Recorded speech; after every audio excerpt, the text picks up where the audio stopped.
लेकिन ऐसा हो नहीं सकता। राजा की कन्या के साथ में कैसे हो सकता है? अब तुम्हारा वो युक्ति ढूंढने लगे कि किस प्रकार से विवाह होगा।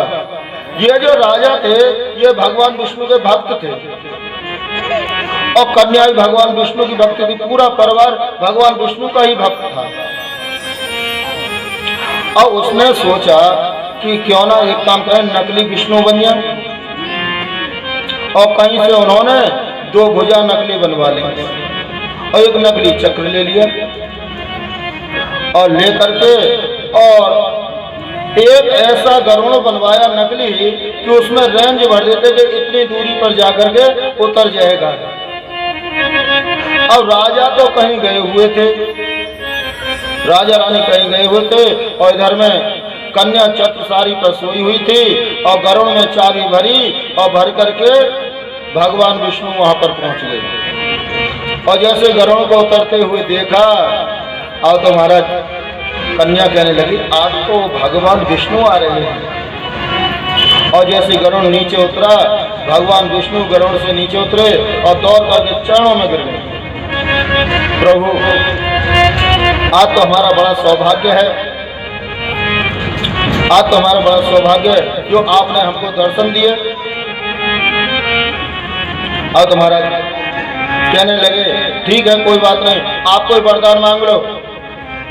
कहने लगे महाराज मुझे कुछ नहीं चाहिए, आपके दर्शन हो गए इतना ही काफी है। नहीं नहीं देखो, अगर हमारे दर्शन होते किसी को तो उनको कुछ ना कुछ मांगना होता है, आप कुछ भी मांग सकती हो। कहने लगे प्रभु यदि आपको देना तो एक काम करो, क्या आप मुझे अपने चरणों में जगह दे दो, आप मुझसे विवाह कर लो।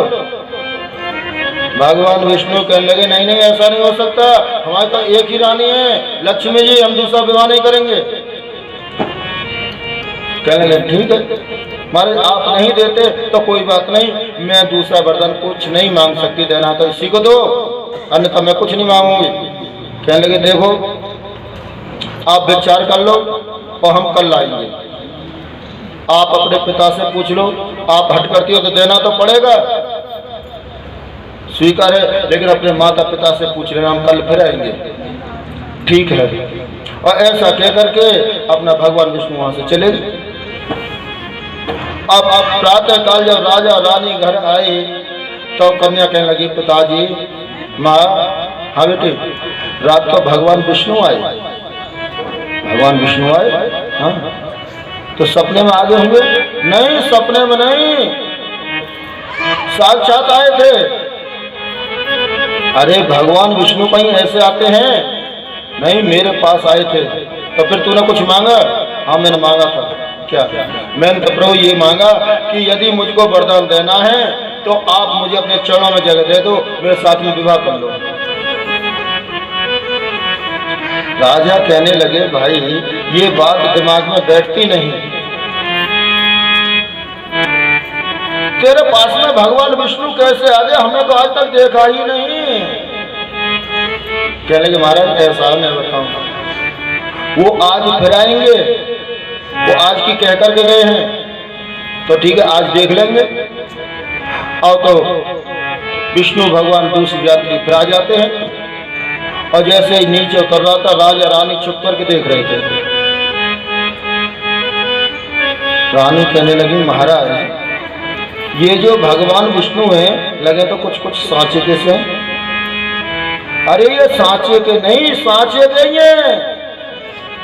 और जैसे ही भगवान विष्णु नीचे उतरे और राजा रानी दोनों जाके चरणन में गिर पड़े। भगवान विष्णु ने उठाया, खड़े हो जाओ। कहने लगे ठीक है मैं आपसे आपकी भक्ति से प्रसन्न हूँ, आप कोई वरदान मांग लीजिए।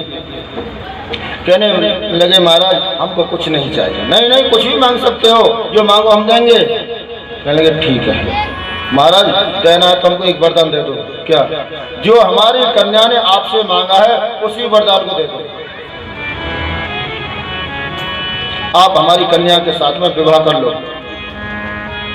कहने लगे ठीक है विचार कर लेना, हम कल लाएंगे। कि कल को न देखिए आज ही कर लो। और माला ला करके और भगवान विष्णु के साथ में विवाह कर दिया। अब तो गरुड़ पर बैठ करके आते हैं और प्रातःकाल होते ही चले जाते हैं। और ऐसे ही काफी समय व्यतीत हो गया। एक दिन ऐसा हुआ कि दूसरे राजा ने और इन राजा के राज्य पर चढ़ाई कर दी।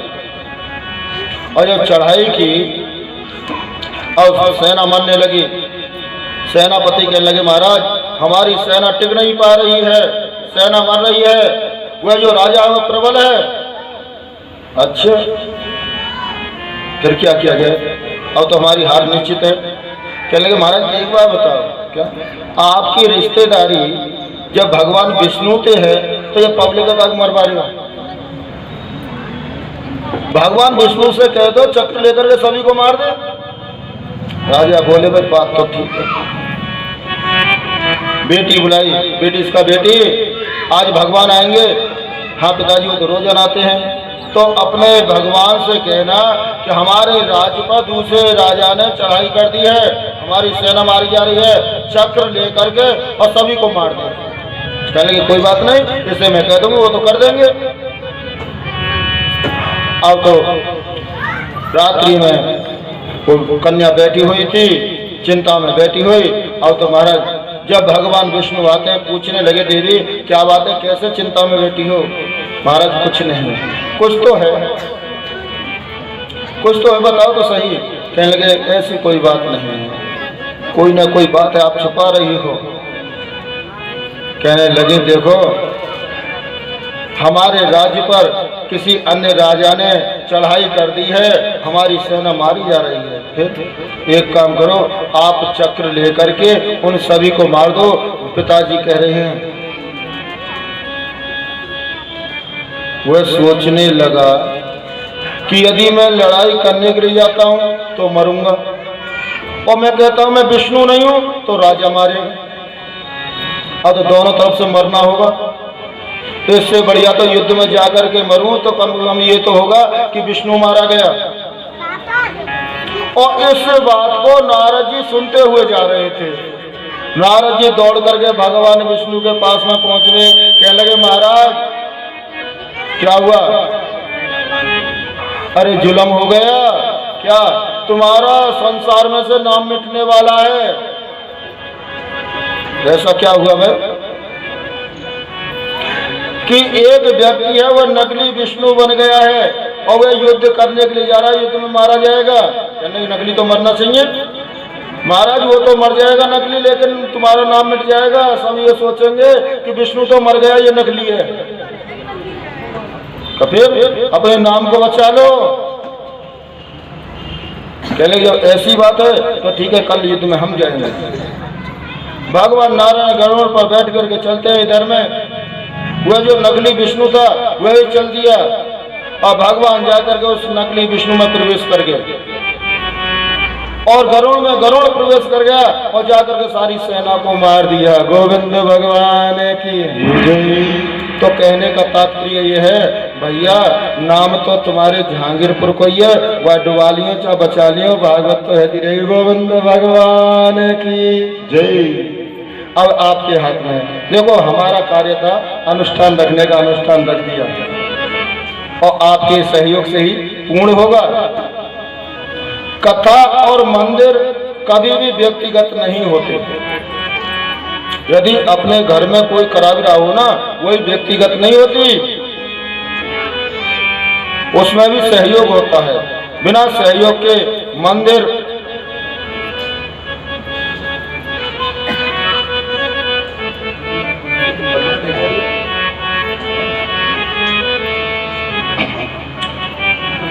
और तुम्हारा